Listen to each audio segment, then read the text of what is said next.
byoyogedda oba byogera biragira ddala nti ddala kituufu ebanga bannaddiini tebakoze bulungi oba tebakoze kigwanidde kukolebwa okubeera nga bakomyawo eggwanga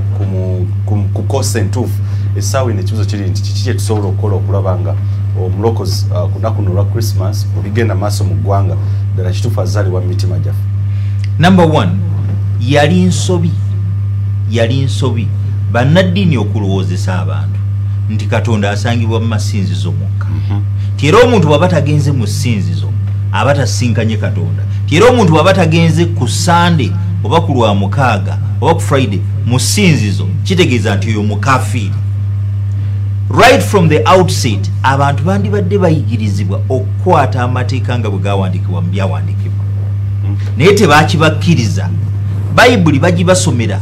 bo nga bwe baagala n'ekifuulanenge ne babasomera akanyiriri kamu ne bakaspinninga ne babajja musene ne babagamba mu ddeeka ne tuba tulina omulembe ogutamanyi byawandiikibwa.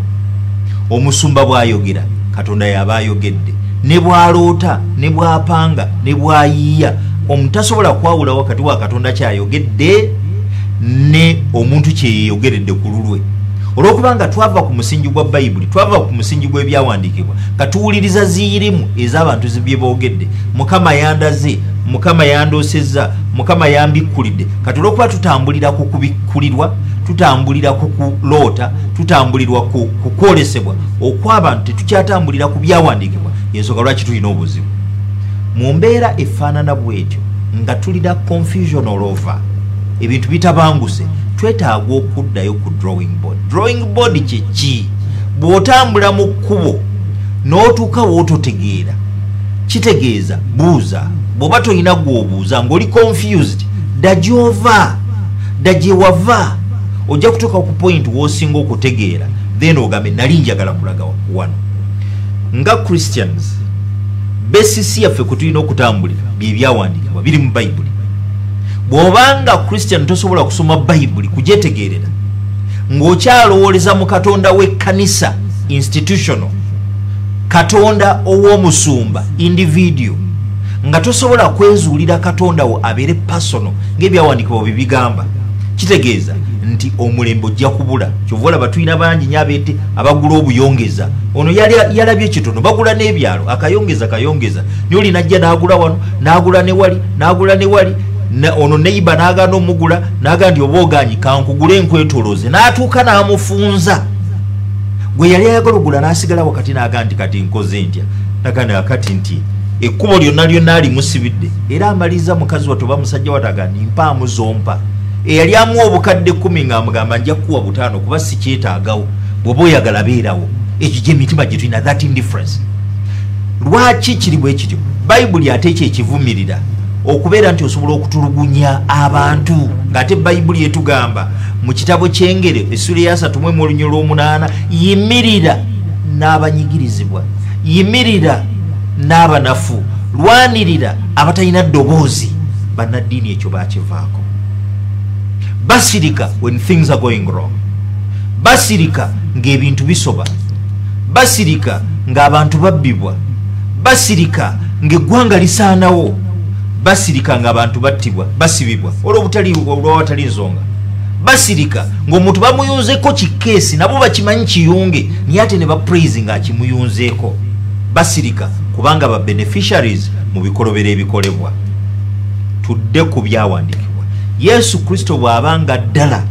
tujaguza amazaalibwa ge wadde teyazaalibwa leero, naye bwe tuba tujjukira amazaalibwa ge ne tukolerako byonna bye tukolerako, when he finally comes back tuli mugamba ki? Oli mugamba ki gwe omusajja ali eyo nga buli Christmas gwobba enkoko z'abanno abatawaanye ne balunda, naga nti kati ngenda kutuna nsobole okuzza abaana mu ssomero, n'azukuka ng'ekiyumba kikalu, wagenze wakimenye n'okibba. Oli mugamba otya nga weeyita Christian gw'otunda ennyama ku sseku naye nga gwobba ente z'abantu ne kannooti tiddamu olunde ebyenda bibyo n'omutwe diba teweerabira, naye ddamu olunde ne Christmas ejja tujja n'omulekera kannooti sobolle. Oligamba otya Katonda wo? Yesu Kristo ng'akomyewo, gwe president, speaker, vice president, MP, minister omusawo n'omulala nga Katonda yakuwa obeere steward oli musigire si bibyo Katonda akuwadde opportunity nti kale wanika bino bikukwasizza Bukenya bwajjanga nga mulwadde muwe eddagala Wamala bwajjanga nga mulwadde mujjanjabe Male bwajjanga nga ayagala looni gwe manager wa banka muwe naye nengenda mu banka okusaba looni manager nangamba nti omanyi nti tugenda kuwa obukadde 10 naye obusatu bwaffe osayininge nti ofunye 10 osasulire 10 kyokka ng'okimanyi nti omuwadde 7 obusatu tobumuwadde gwe omusawo asomye nti osomye kujjanjaba bantu Bukenya najja n'omugabo bwe batulina ssente ekitanda tokirinnye genda osooka ozinoonya kyokka okimanyi ofuna omusaala gwa bwerere gwa gavumenti akatyawo tusooke tukole ku nsiimi ndowooza obubaka bwa musumba abasinga mubugoberera I won't mention the hospitals naye waliwo exorbitant taxes oba ebigenda mu maaso malwaliro sijja kumenya naye ebyava ku Sheikh Nuhu Zibatabudde over 100 million can imagine katukomewo okyali mu programu Weesibe 2 nekyawula programu eno n'erinnya eryo Weesibe 2 tulina ddala okwesibira ddala ebbiri mu nsonga ezitali zimu ezigenda mu maaso mu ggwanga ebyobulamu ebyenjigiriza ebyenfuna ebyokwerinda naye okusinga ddala ensonga z'ebyobukulembeze ensonga emu zenzijala nenjogera ka times mpulira nga go emotional yadde nga profession tenzikiriza kuya naye when it comes to certain issues Blaise Pascal yavanaga nti when you're very independent and neutral when it comes to matters of injustice insanity you must have a problem ensonga zijja netugoberera ebintu bingi nnyo ebigenda mu public naye etukiza mu COVID-19 jali ali real era go ahead and follow the guidelines ne waliwo abantu abazze bafa nga si COVID-19 there are those ones according to my report and let me put this on record actually nti eri abantu abafa just kutuuka ku malwaliro exorbitant taxes waize mgambe kuba ebisale ebiyitiridde nga just omuntu aleteddwa ku kagaali alimu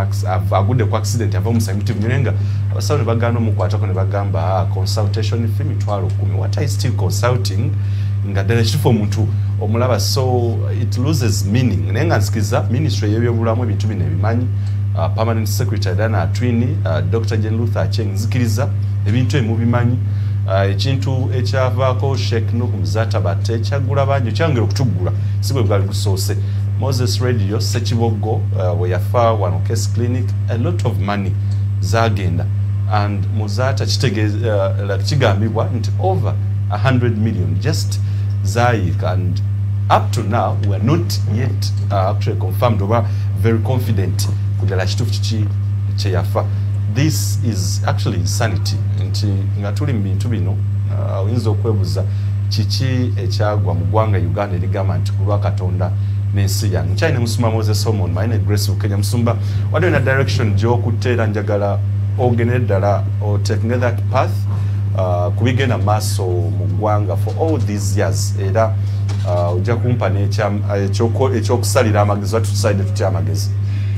mbadde mbagamba fenna tuli basigire oba munnamawulire oli musigire wani wa Katonda no matter fenna tuweereza Katonda in life naye tumuweereza in different callings abalala bannamateeka abalala balamuzi abalala basawo abalala badereva abalala bazaalisa abalala basomesa buli omu alina calling abalala bannabyabufuzi abalala bajaasi naye njagala otunule gwe yeeyita omusigire oba tomanyi kifo kyo nga ddala kyokola conscience ye kugamba nti okolera Katonda naye njagala olabe bw'okikwata mbadde ku basawo omusawo alayira okutaasa obulamu naye ate abasawo be bakulembera mu kujjamu embuto omusawo alayira okutaasa obulamu naye ate bw'oba tolina ssente bakubuuza ozootya abantu bangi nnyo bafudde kuba tebasobola bills ate bangi nnyo abasobodde okugenda mu malwaliro bafune obujjanjabi batuuse malwaliro ga gavumenti nga tebuliiyo abasawo abakola malwaliro ga gavumenti ne babagamba nti nja kujjanjabira nakasero oba nja kujjanjabira ku kadi oba nja kujjanjabira ku klinika eno n'atuuka eri ne bamukuba omudidi gw'ensimbi nebuuza ono yakolera emulago yakolera mu ddwaliro ly'ekiruddu naye ate privately akyaginga ssente eri takyaginga ssente gy'atakyaginga ssente takolerayo bw'amala eno okukyajinga ssente naga nti atedde emulago gye nja okujjanjabira gye nja okukolerako kyokka nga eri yamugamba dde eri kyokka kati ate amuzzaayo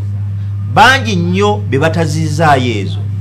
bagenza okumaliriza obubajjanjaba abalala bafuuse mirambo ng'ebyapa by'ettaka bigenze kuba biiru zibalemye okusasula abalala n'emirambo bagikutte zijjukira keesi y'omugagga gwe baatwala mu bbanka asayininge basasule asayininge ssente ze mu bbanka baagaana omutaddeeka era eventually n'afa nina mukwano gwe nga Isaac Bakka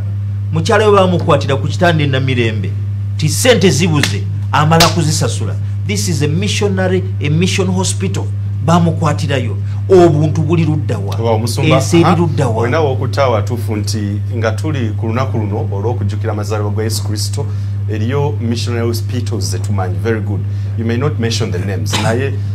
awetwongera okwebuuza nti Katonda yalagawa nti nga amalwaliro manyo so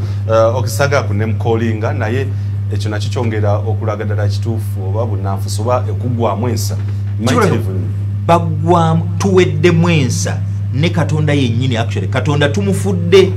tulwe tukolera ssente tuli mu kye tuyita religious merchandising tuli mu kye tuyita God business Katonda tumukozesanga kachwadi tusika abantu tubajje mu ssente naye ng'emitima gyaffe tegikyalimu oli agenda mu church ng'agenzeeyo okufuna ba clients kasita amala obbafuna abakola kirala naye wano mumulabanga fellow Christian ajja obbakolera obulungi naye bwe mugenda ewuwe gy'asaavingira kifuuka kirala. Jjajja wange yafiira mu ddwaliro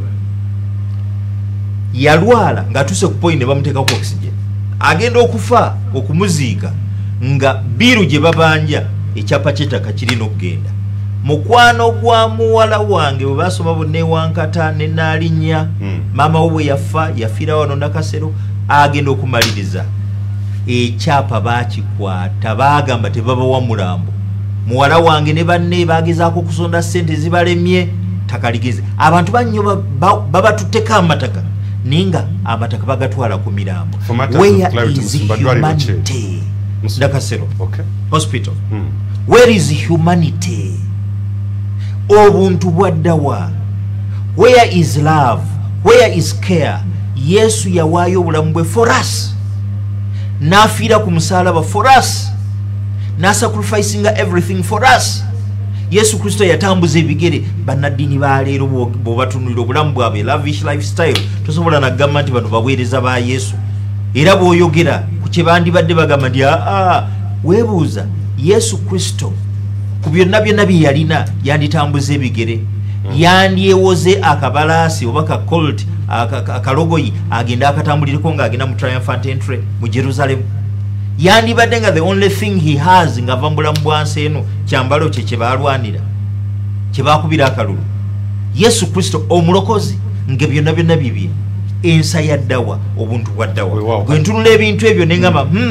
omusomesa n'atasomesa baana kyokka ng'ayagala abajjikiriza coaching n'olaba munnabyabufuzi alimba abantu nja bakolera kino bwe bamala omuwa akalulu n'atuuka mu parliament n'agamba nti bali mbuzi bwamaze amatutemeteme ensolo miliyoni 2 tusoke tumala okwejjako enfufu twewe 2 naye ezo ntono twewe emmotoka naye ezo kyokka nga amalwaliro ag'abantu agaba balonda temuli kantu abantu bemukiikirira tebalina na busobozi bwa fiizi kyemusobola obbakolera kugula mmotoka zitambuza mirambo so si kukakasa nti obujjanjabi butuuka mu malwaliro kyemusobola okukola kugenda wali kukuziika n'obeerawo nti MP naye abaddewo minisita naye abaddewo oyogere obunnanfusi hypocrisy of the highest order naye ng'omuntu oyo yandibadde mulamu singa yali asobola okuyingiza ssente mu nsawo n'asobola okwejjanjaba abantu bafudde obulwadde obwandibadde buwona singa babadde n'obusobozi bw'obujjanjabi tebabulina. Njagala otunire how desperate our people are mu kiseera kino nga tugenda mu kalulu people are desperate tuyita mu Christmas tuyingira omwaka omupya people are desperate abatalina ssuubi abalala bakomitize suicide n'asalawo yejje mu nsi talaba kyakkola n'agamba lwaki mbeerawo okubeera totally useless in such circumstances gwobeera otyo n'ogamba niweewaana ndinze nkulembera abantu bano noyita makubo gonna nga galinga giyena nolaba abantu nga tebasobola kuweerera baana tebasobola kwambaza baana era nga abaana batuuka nogamba naye taata yakula atya ono atasobola bangi nnyo tebadduse waka kuba baagala baddusa waka kubanga tebalina busobozi bulabirira waka ate nga waka bwabeerawo lutalo mwene mugamba nti ffe twagala kusabira abantu twagala batuggule kubanga amaka gasasise ate bwe baba baggula ate ne mutandika obbakanda ssente bannaddiini ki abatabeerako na kisa tine mubwavu obuyitirivu era mubakanda ssente muzimba ebizimbe ebitemagana kyokka nga abantu ababamugyamu ssente batambulira ku nkya basula ku butanda tusimbe enkondo abaana baabwe tebasoma mwaba mubatwala amasomero ag'ebbeeyi. It's time to rethink. Singa Yesu Kristo ajja tudde n'agamba here I am nazaalibwa mu kiraalo ekitegeeza yali mwetoowaze nakula nga ndi muntu nayita mu nnaku. Look at what you're doing for humanity. Mulabe kye mukolera abantu, mulabe bwe mutulugunya abantu. Gwe omusirikale alina emmundu, omujaasi alina emmundu, emmundu bagikuwa kukuuma bantu naye n'ogikozesa n'okuba essasi twa ng'okimanyi nti otta muntu wadde tekawe eriri thou shall not kill. Omuntu omuwadde n'opportunity kwewozaako kubanga yeekalakaasizza tomukubye bukubi tear gas niyo omukubye essasi brutality ey'ekika ekyawaggulu. Gwe singa Yesu Kristo akomawo today yazaalibwa that cannot change naye ate tusuubira amaddage bwadda omugambo otya buli omu yeekube mu kifuba. If Christ Jesus comes back tugenda kukola tutya? Ogenda mugamba ki ng'otuse maaso ga Katonda? Ogenda mugamba ki? Abalala bangi nnyo mutambula azifu temujja kufa ne mwandibadde mutunula ne mulaba tewali agenda kulemera ku nsi. Lwaki okola ebitali bya buntu ng'ate enkya ojja kugenda? Nabadde mpita ku maka ga omugenzi Muzaata kubanga tubadde tubeera mu zooni y'emu Kate Falaawo nabadde nva Kawempe naye bwe twabadde twambukawo ku Kate Falaawo awewuwe nenga nti gana amaka gaali makukunavu naye olunaku nenasembayo okuyitawo nga tenti ziri mu lujja n'amamotoka gapaakinze omulambo gwa Muzaata gulinza okugenda bagwebase gye gutaliva pozi nga batunzeewo nengamba ono yali empologome yali erwaringa kati is no more. Ne bw'oyogera ku Muzaata tewakyali atya takyaluma takyakayirira bamu nga Katonda asobola okuhambolinga twandibadde twekuba mu kifuba nga tujjukira amazaalibwa wadde Yesu Kristo tazaalibwa nga leero naye twandibadde buli omu yeekuba mu kifuba. Abafumbo twekube mu kifuba. Gwe omukyala eyalayira okubeera ne balo ate ofuuka otya emmanduso y'obutwa n'ovuga emmotoka n'otomera omwami wo n'okola olukwa olw'okutta n'abasajja bwe tutyo n'okola olukwa okutta mukyala wo oba n'omutta. Where is the first love? Ebigambo by'owamugamba mu kusooka nkwagala ngolaba ne bw'omutunulako oyaka wulira where did that love disappear? Yesu Kristo kwagala. God is love. Bw'abanga mu kwagala yawaayo obulamu bwe, then why don't you rethink and give your life for those you love? Bannaddiini mbagambye ensi esobaganye wammwe mw'ensibuko y'obutwa lack of morality. Ku nsonga endala eziyinza okubeera nga ziviiriddeko ensonga eno bw'oba wulira ebigambo bya Musumba Moses Solomon Male biyinza n'okubeera nga bikukaa byamaziga nga tulina abakulembeze ddala kituufu balondebwa bw'oyita mu bitundu ebitali bimu billboards zijjuddeko bantu bano eno. I'll mention the name right here. Actually, sijja abamu kubatiirira. Honorable Mubarak Munyagwa, abantu bwe tebagulira mmere wadde n'ekikumi mu COVID-19 billboards watutegeeza nti millions and millions you've invested in yinza okubeera nga okuziyuzayo kyakunyiriza ddala naye nga abantu okubawa emmere tekyakunyiza ate bo ne bafa oba ne babeera nga bakaaba. Oyamanyi kwennyika mu myala. Ogenda mu byalo ebyenjawulo posters z'abannabyabufuzi zijjuddeyo nkumu naye nga bw'ogenda mu ddwaliro okunoonya panado ne bamuwandiikira akapapula n'agenda ku dduuka oba wayina okubeera nga amugula. N'otunuulira ambulances mu ggwanga Uganda nga constituencies, municipalities, new cities zisinga n'ambulances. Abaka ba parliament kati babateekerateekera speaker ategeeza by next year ekizimbe ekipya kijja kubeera nga kiwedde kigenda tuuza abaka over 500. Can imagine. And it is billions. All right. Okay, obubaka bukyali buyitirivu nnyo. Okay, nija kuwasaba ku nsonga nga tunagenda ku nsonga ya Dr. Cyprian Kizito Lwanga mu bufunze. No, okutuso okujigenda ku mbufunze mu dakika ntono nnyo Musumba ndoza mukadde munno atera nga munadini ndoza tanakuliza bulungi ekyokwongezaayo akalulu oza kyekyettedde mu kaseera akatuufu oba kakyamu oba naawe amatugo tegawulira simanyi oba bwe mba njogera bikuyita ku mutwe nja kuvuma naawe twali wano ku show wano bwennyini ne ŋŋamba mu kiseera kino tetwetaaga kalulu nawa reasons esooka tukyali mu covid emirimu gifudde akalulu kagenda kutaataaganya abantu bave mu kukola ekyokubiri bagenda kukwata sente bazize mu kalulu sente ezo bandibadde bazikwata ne baziteeka mu key sectors tusobole okurevamping economy wakiri balabe engeri gye badde abululamu abasuubuzi abalimi n'abalala Ssaabasumba agamba kongezeeyo ati wuliriza ne ŋŋamba nti tetwetaaga kalulu mu kiseera kino twetaaga tuzimbe infrastructure yaffe esobola otuleetera sente banadini basirika bejje bwe bagamba nti balangiridde akalulu nabo ne bagamba naffe tulangiridde debates era tugenda kutegeka debates omanyi wamala Bukenya omanyi sente eziri mu debates omanyi abagabi b'obuyambi abateeka sente mu debates omanyi nti European Union, World Bank, IMF, USAID Bungereza amawanga mangi katika sente mu debates kululi gateekamu banadini ne bayola omudidi kati kuluno bagenza okulaba nga abeesimbyewo ababiri ate nga be ba key players mu kalulu kano asooka President Yoweri Kaguta Museveni owookubiri presidential candidate Robert Kyagulanyi ng'abantu bano ababiri tosobola batuuza wamu buli omu tajja kukkiriza munne ekisooka omu ayita munne gangster muyaga owookubiri ayita munne dictator criminal tosobola batuuza wamu ekitegeeza debate tesobola kubeerawo bagezezaako kulaba oba bano abamatiza ne birema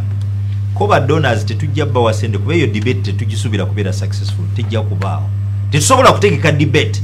nga one of the key players tajja kubeeramu oba both kaakati bannaddiini bagenza okulaba ng'abagabi b'obuyambi baganya okuteeka sente mu debate ne bagamba tuziyodde tutya zitusuba tetwagala kusubwa singa tusaba bongereyo naffe tubeere relevant kubanga bwe baba tebategese debates kitegeeza bannaddiini are totally irrelevant in this election debates zibadde zibayimirizaawo hey omanye ekyaliwo ku luli nabo baavaayo ne bazimba naffe tubadde part of it nzijukira mukulu wange Dr. Serwadda nzijukira Bishop Baani bonanga baga naffe tukoze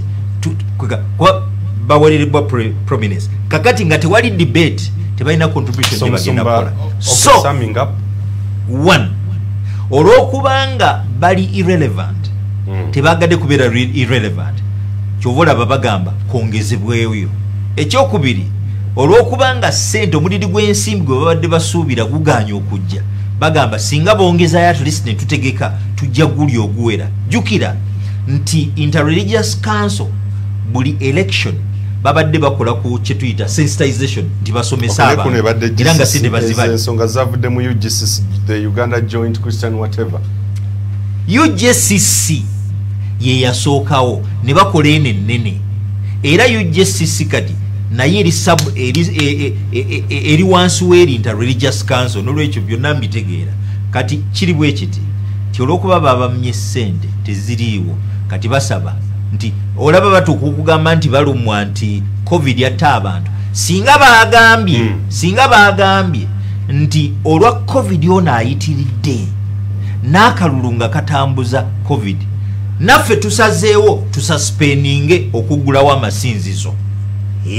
tetujja kuddamu kugulawo masinzizo n'akalulu nako kwongezebweyo nanditegedde nti balumirwa abantu naye kati balumwa ku misinga nsimbi abavoola Ssaabasumba ku mikutu egya social media eri yabadde ndowooza ekiteeso oboogerako kimusumba bamuvudde batya ebigambo biti binyewe lindako bavoola omusajja wa Katonda kati kansoke omuntu yenna tugamba bwe tuti bw'akola ekintu kyonna bw'ayogera ekintu kyonna ekiri inconsistent ekikontana ne status ye bw'ayogerwako baba tebavudde kubanga alina ekitiibwa mwe bamulabira where they nga ngamba nti akalulu tekateekwa kubeerawo naawo tugira tuwongerayo kati bagambye simanyi bongezeeyo president bakyuse ssemateeka president agira yeeyongerayo but they should have raised that early on nga tetunatandika na campaign naye kati ebulayo just weeks meka satu katuve mu kintu tukimala omulundi gumu musumba lwakwanira bidde ekyo ozokyogera archbishop engeri gyakyusa ebbaasi yakyusa ebbaasa y'omuntu y'omo kati omuntu otuuka ng'ebigambo omuntu ali inconsistent with his status of professional faithbwayogera basi kyategeera relevansi ye essaawa eno amazima nkyebuuza oba ebyabadde mu kiwandiiko banne bibadde bateesaako byennyini alindako twali eri twali ku Pr.Male twateesa kirala ne kati we yabadde era twateesa kirala ne tugenda wali mu Hotel Africana tusuubira Archbishop Cyprian Kizito Lwanga okusoma ekiwandiiko ekicriticizinga President Yoweri Kaguta Museveni eyalayira nti alese enkyukakyuka sinzeggu temundu tekyaddayo era mwali musemberera kalulu gwali 2009 nga kalulu ka 2011 kakati awo tuli mu Pr.Male twogera ku mirembe nituleta ekiteeso kubanga jjukira we wali Kayunga bakuba batya balemesa batya kabaka tuteesa ekiteeso nze nali contributor ku biteeso era ku kukibaga ne tuteesa one byetwasalawo president tumucastigating olw'okugamba nti yalwanirira okuleeta emirembe ate y'omu yakozesa emmundu okuziyiza abalala ekyokubiri tumugambe nti talina mirembe gye yaleeta kaakati bwe tuka mu Pr.Male yajjayo ekiwandiiko nga kiwaana president Yoweri Kaguta Museveni kimwebaza olw'okuleeta emirembe n'emmundu ezaavuga ekayunga tekyazongerako awo we nagira ensonga ya Ssaabasumba we neewunyiza Ssaabasumba